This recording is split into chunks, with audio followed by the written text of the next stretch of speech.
sports flowing in their veins. Mackie and Judd on SKOR North and SKORNorth.com. We seen their starter was not playing, and they have to go with a backup that they had last year that we went up against. So, but they play a lot of similar coverage that we've seen the past 4 games, and we're just ready to go, ready to execute our plays. Oh, so many things about that Justin Jefferson soundbite. First of all, that little smirk on his face. Mm-hmm. He was very much PR speak there. Like, I think the PR team would be happy the way that he phrased it, but you could tell what he really meant was, I'm going for 200 yards against this. he was coached up pre-press conference. They're already pretty go for 200. Yeah, they're already pretty crappy, and now they got backups. I mean, you tell me what's going to happen on Sunday. Mm-hmm. Yeah, and then he's got the JJ custom stocking cap, the logo. Yeah, I like it. You get a DG one. You know what though? He's just a likable kid. I really like him. He's awesome. He's just a likable kid. He is. Stop being negative, Judd. I feel like you're just being sarcastic. Can't wait to call out you guys. I'm sorry I called out Justin Jefferson. I'm sorry. What I mean is he is the world's greatest kid ever. No, he's awesome. We actually have on this Feedback Friday, so welcome Mackie and Judd.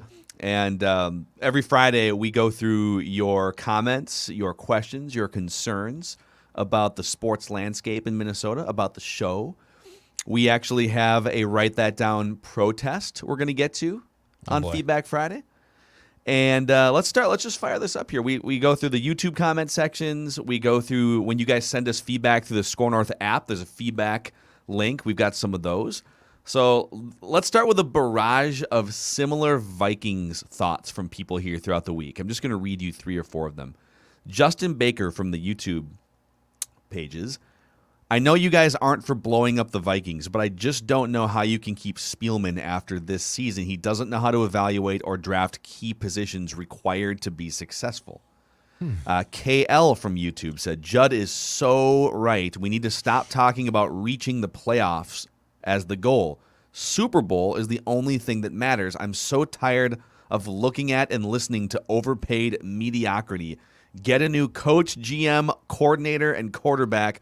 Let our young talent start. So he's like ready to do this now. He's like, let the young talent start the rest of the season, and then draft smart and start new in 2022. JV All-Stars on Twitter said, my brother and I are diehard Vikings fans and just so happen to be in the category of wanting the Vikings to lose right now in order to win big later. This combination of coach, GM, and quarterback is tearing my brother and I apart. Oh, wow, no. Dude, it's tearing his family apart. That's why we're here. 100%. We are your certified Vikings therapists. Yes. I know you guys said dumpster fire franchises fire everyone, but all of these teams like Washington and the Browns, who used to be dumpster fire franchises, now have a better shot at winning a Super Bowl than the Vikings do. I don't know about Washington, but no, Washington's a train wreck this year. Yeah. And then Andres from YouTube says, fire the 3 Stooges, Zimmer, Cousins, and Spielman. So that's going to be yes.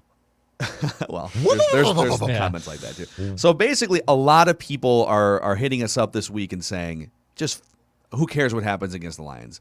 Yeah. Fire everybody whenever the time comes. Where are you guys at with this? I am in wait and see mode as far as a complete blow up goes. So I'm not saying that I'm not for it. I'm just saying let's see how this plays out. But I think if you're going to get to the end of the season and you're going to fire Mike and you're just like, yeah, Mike, it didn't work. Sorry. There is a compelling case on Spielman to say, well, should we hire a new GM first to decide on the new coach? The Cousins thing, I feel if this season continues to go like it's going, and 2020 was bad. I don't care about their win streak. But if this continues to trend in this direction, I feel like the Cousins thing will sort itself out. And it's not like you're going to be a Super Bowl contender in 2022. So the Cousins thing, to me, can almost be tabled as far as let's let the new people make that decision. But I could see a case if we continue on this track, gentlemen, where you do fire both the GM and the coach, and then, of course, you hire a new GM first and say, let's chart the path with you, and you're going to decide on our next coach. Okay. What about you, Dex? I'm trending towards blow it up. I'm trending towards blow this thing up. I'm just like everything. Everything. And like I don't think if you blow out the coach and the GM and let's also say you sell off Cousins, like I don't envision this being a Cleveland Browns, New York Jets, you're just a laughing stock 4-12 for 20 years. I really think you can turn this around quickly. And if you get the right people in mind or right people to get hired and obviously there's some evaluation, there might be some trial by fire. You might figure out one GM works or a head coach doesn't, or vice versa. But I'm trending towards blow this thing up. Let's start it over. Let's just start it over, start from scratch. Yeah, I want to see the Lions game for one. Okay, well, I'd like to see the Lions and the Panthers because I know they're 1-3.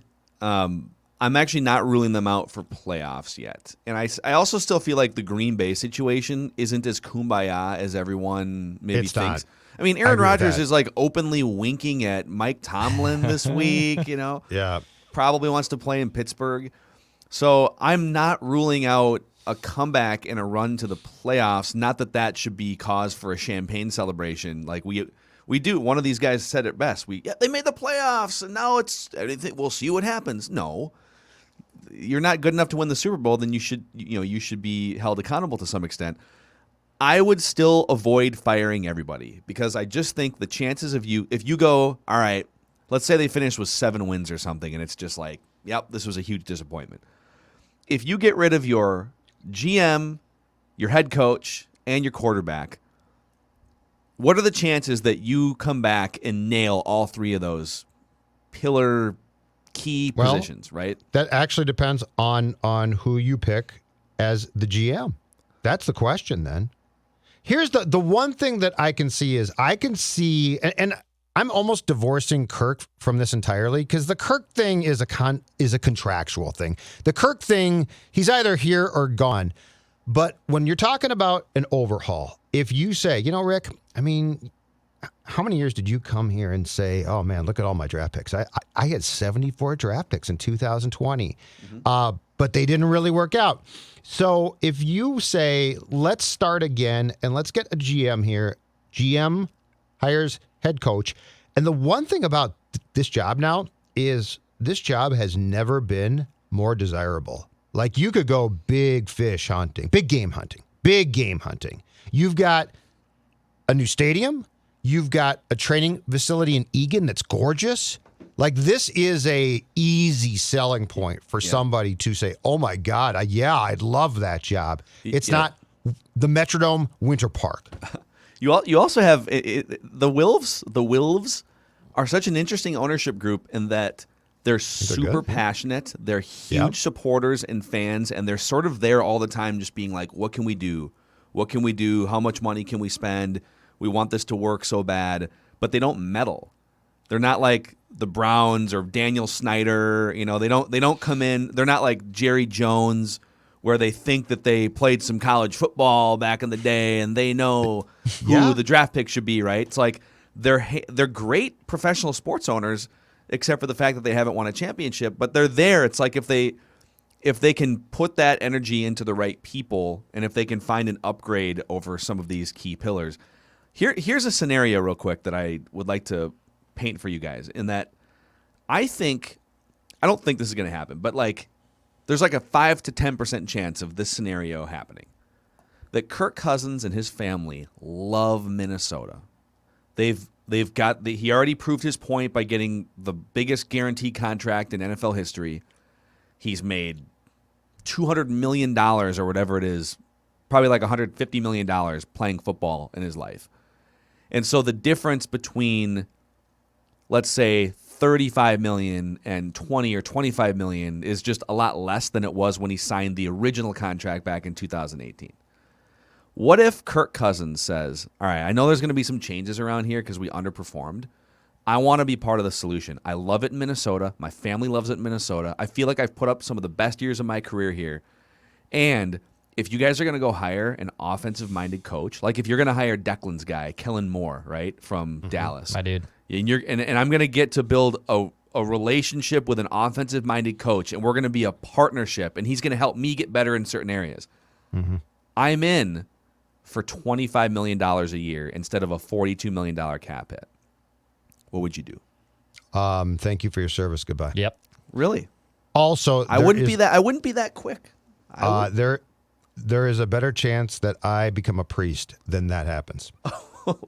Gee, how much of a sinner chance, have you been in your 50 years? There is a better chance that enough that I can't become a priest. Kirk Cousins, not in a million years. Really, but see, to me, it's less. And listen, I'm the number one. I feel like Kirk hater on this show. No. To me, it's a little bit more about the contract than it is about his play. Like, obviously, he's got flaws in his play regardless of contract. But if you got him for, let's say he saw the light and he was like, all right, Tom Brady did it for years. Even Pat Mahomes signed a long deal and then restructured. Pat Mahomes is still going to get paid. Don't get me wrong. Right. He's not taking less money. But, like, I want my cap hit to be less punitive to the organization, and I'm in. Guys, I'm in. Whatever you need me to do, I'll take less money. I'm open to that conversation. If people think I don't like Kirk, it's because I don't like his personality and demeanor far more than his play. I actually don't mind his play. So if he said those things, I might be in. But it's his personality and demeanor I don't like. And that's what leads him to be a selfish person. And that's what leads him to say, I have to have it all guaranteed again. And I have to break the bank because my daddy tells me I'm the best quarterback of all time. Cousins' personality rubs me the wrong way. It rubs people the wrong way. The whole thing with Zimmer, having to say a 30-year-old man is basically matured into a guy that, oh, man, he's getting along with his teammates now and trying to lead. Dude, that's a quarterback's job from day one. And, like, if the quarterback doesn't get that, something is flawed with not his play, his mind. So if he said what you said, Phil, he'd be a different person, and the results would be different right now. So the reason why I want Kirk Cousins gone is the same reason why I wanted, and so did Billy Guerin, Ryan Suter gone. It's not play. It's what do you do in the locker room, and what do you do on the field to convey confidence of ability to win games. So that's why I'm out. And my biggest criticism, to be very clear and articulated, of Kirk Cousins is how he's wired and his personality. It's not his arm. He's got a good arm. It's not his play consistently. Any deficiencies in his play come from what goes on upstairs, not from his body. Yeah, and I think where I'm curious, because nothing you said is wrong, and I've been making a lot of the same points for 3 years, so I would be a hypocrite to like fight you on those things. You're negative. But what I am curious, when are you going to admit that you were Phil hater? I just think there's another sort of universe, it's like an alternate universe of Kirk these last 3 or 4 years, and then whatever he has left in the NFL, that has an offensive-minded guru head coach. And I know that he worked with McVay as a quarterbacks coach or whatever it was in Washington. Yes. And Shanahan. But, those are also like the first couple years as a starter. But now that he's had 6, 7 years as a starter under his belt, and if you said, all right, man, like you're going to get that partnership that Matt Stafford has with McVay, like where you guys are obsessively combing over every detail about how to get better. I'm sure McVay is sitting there with Stafford saying, all right, like, so we love you, but these are the two things that we saw in Detroit that we need to fix. And if you're on board, I'm on board. Like, Zimmer's not doing that. Zimmer probably bitches at Kirk when he does something wrong. So I'm just saying, like, there's another world here where he gets the relationship he needs, and maybe some of that stuff turns a little bit. But I would only be interested in it if he signed up for less money by far. Right. Which is what I think he won't do. I could get a new franchise center next year in free agency or something. Yeah. So, all right, here's another Vikings. That was good stuff. Another Vikings question here from Jason Bruns through the SKOR North app. He clicked the feedback tab on the SKOR North app. First of all, you guys have been a lot of fun to listen to over the last year or so. Thank you, Jason. I live in Kansas City now, and it's getting hard to defend my Vikings to the Chiefs fans here. Oh. My question is in regards to the quarterback and the coach. I agree the Mike Zimmer era seems to be coming to an end, but who are the top 5 to 7 coaches over the past 20 years? And who was their quarterback? And then what was their record when that quarterback wasn't playing? For example, Bill Belichick had Bledsoe and Brady. What was his record without Tom Brady? Mike Tomlin had Ben Roethlisberger for the last 15 years. What was his record without Big Ben? John Harbaugh with Lamar Jackson and Flacco. What was his record with Flacco versus Lamar Jackson? It was worse. And then he brings up a couple other examples here, too. So the question is, does the quarterback have more to do with the coach's longevity and record than we are giving credit to? Yes, but here's where it gets to be a bit sticky in the conversation, okay? Belichick, defensive and special teams guy, if I'm not mistaken. Harbaugh, special teams guy. Mike Tomlin, we saw him here, defensive guy.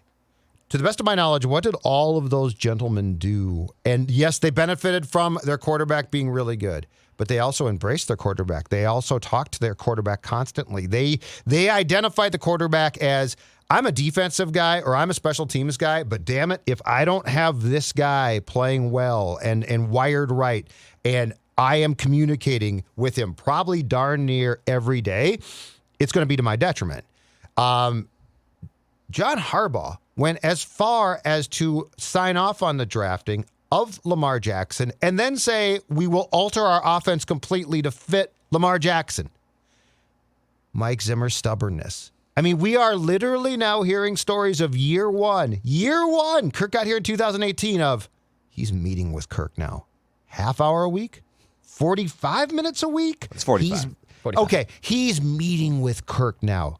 So I think the point is a very good one, but that being said, I don't think you can just narrow it down to, well, the quarterback was good, and so the coach just said, hey, you go win games. Yeah. There's so much more to it. And the fact that Mike is finally like, this 2018, Kirk has been paid a ton of money since the day he walked in the door.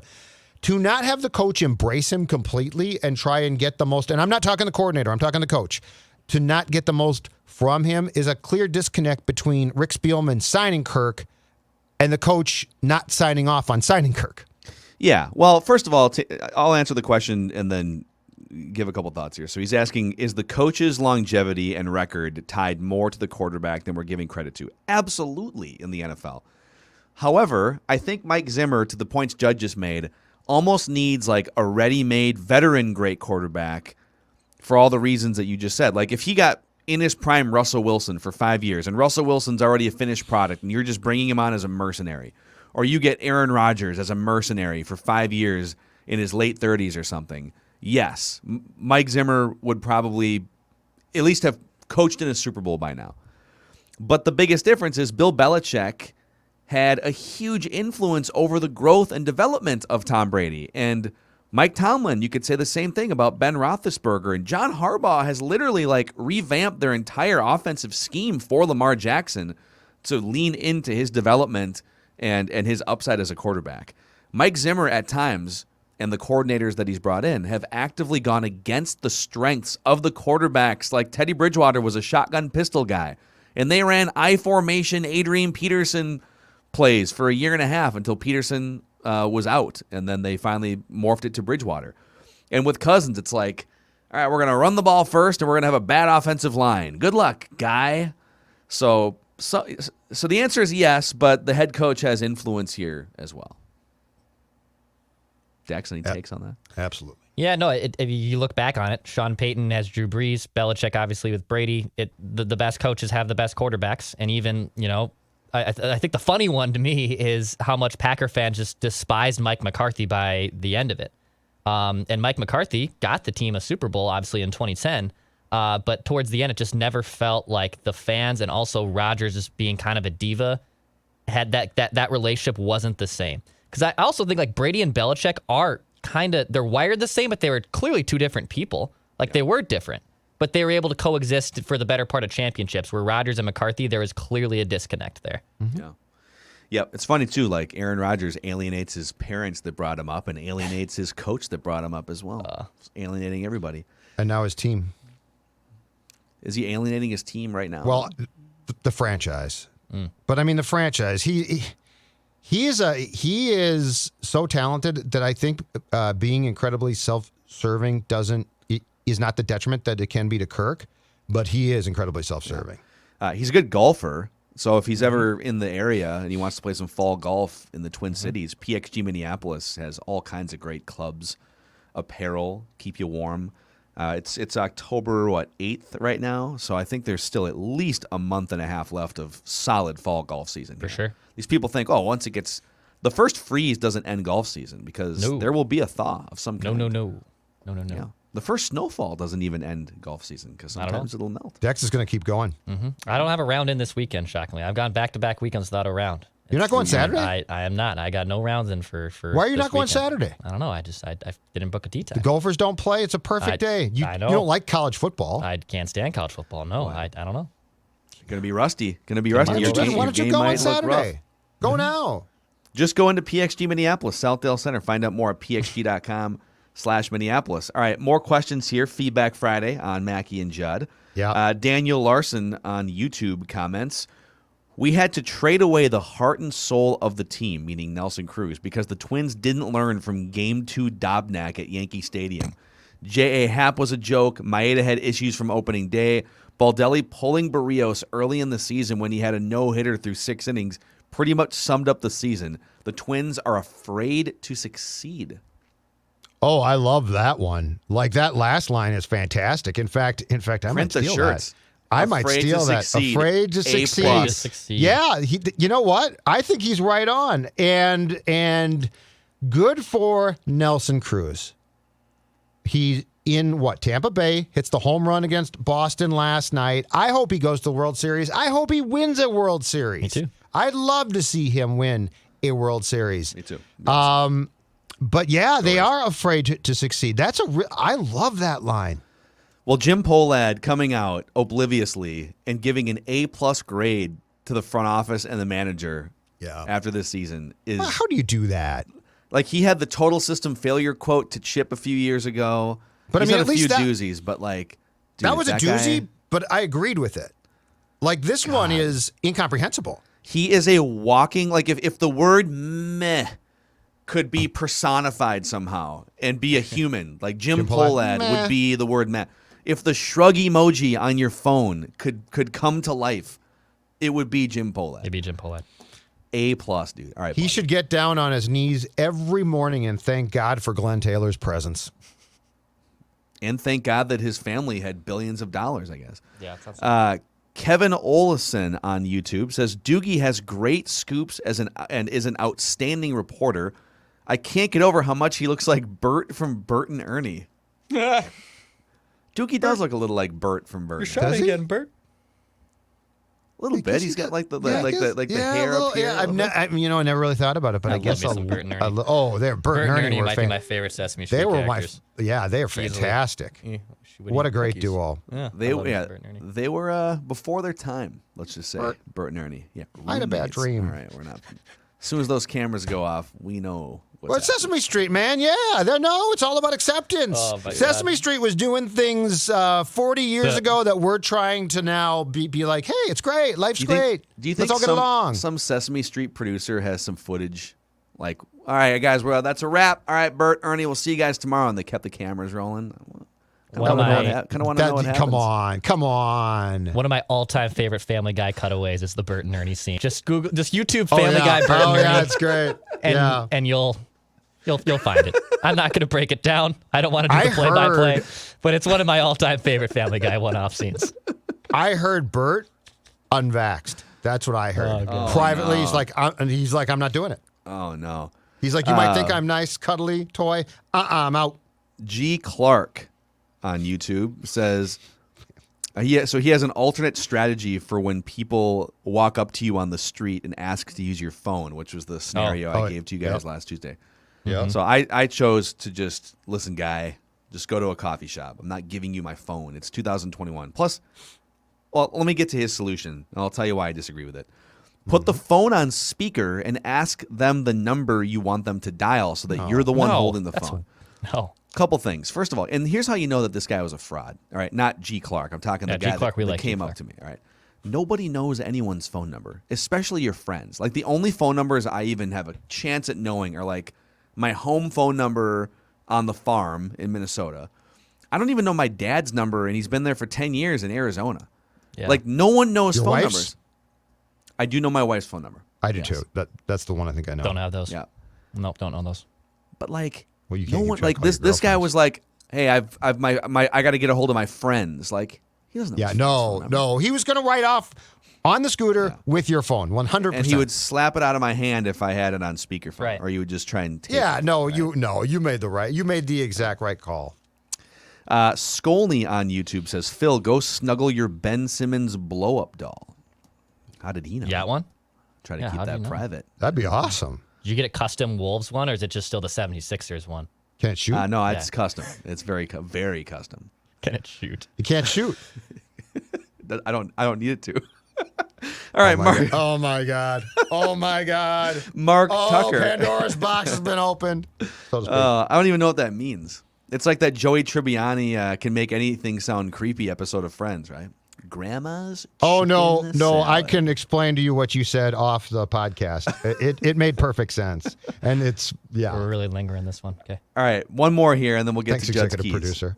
All right, Mark Tucker Killjoy. on the SKOR North app says this. So this is an official. We've had a few people come with a very similar protest of Declan's write that down point home run on Wednesday. He says, looking at Pro Football Reference, Christian Darrisaw has 0 offensive snaps, 0 defensive snaps, and 1 special teams snap. I told you it's not considered offensive line. So I would say not only was Declan's prediction wrong, I think he deserves maybe 3 buzzers due to his attempt to sneak in a bogus home run prediction. that was I will bogus. add, Pro Football Focus also considers it a special teams snap. Yeah, special teams is not offensive line. That's correct. But Declan's prediction was not bogus. However, let me get to the Told you guys. let me get to what his prediction was. So your prediction was Christian Darrisaw will be active and he will play on the offensive line. He did not say it would be an offensive snap. It's my whole point. But it's not 'cause I knew considered he the was gonna offensive play line. Special It's a teams. special. No, But Judd, it's you're called wrong. special teams. What is it called? So you're It's on special special teams. teams. You're on the offensive line of the special teams. It's it is actually I believe it is officially called the protection unit. It's not called an offensive line has a quarterback or someone taking the snap to make a play, not kick a field goal. This is just like so wait, so if it's a wild card, if it's a wildcat snap, That's a it's snap. not enough. That's an offensive line because a guy is taking the snap to make a play with it. I'm going to field need goal proof. All right, here's what attempt- we'll do. If you can get proof that the special teams You know what? blocking unit is We don't not need called an proof. offensive line. Here's our proof. Here's our proof. Tuesday, Alex Boone can tell us. Okay. We can all agree, right? He is a judge. He's the authority. He knows Yeah. more about the sport than any 3 of us. Let's ask Booney, is that an offensive line snap for Darrisaw? Okay. I told you 'cause guys, again, but if I it- moved on because I'm class. Because what I'm saying is I it can be- exude class. It can be a special teams snap. And what I know I'm what you're saying is saying. you're still playing I'm not- offensive line. offensive line. You're still blocking It's somebody. But it's not called offensive line, so it's not considered, which is why it doesn't show up in the stats. He doesn't have an offensive line snap. This is you BS. guys are This is so bogus, torturing. dude. I'm trying to help you, guys Dex. I'm you trying to- guys I know are you are. torturing Remember write it. that Remember down it. into I being am. right. I am. By This is such forsaking crap. everything This is such crap. God meant football This to be has about. been- Let's ask Boone. The one thing Well, ever that's Boone. since May 1st, people have just been coming at me for write that It's down not coming predictions. at you. I It's told you been a initially it whole was thing. wrong. There's a whole sample size of people sabotaging Oh, my write God. that down predictions. World's out to get me. Blah blah blah. I'm telling you it was wrong. sick I of it. told you on Wednesday. It's still I'm wrong. sick of Let's it. ask Boone on Tuesday.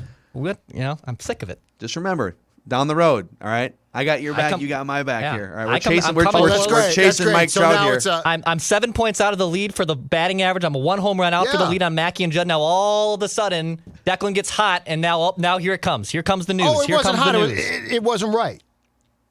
We'll find out Tuesday. And Oh.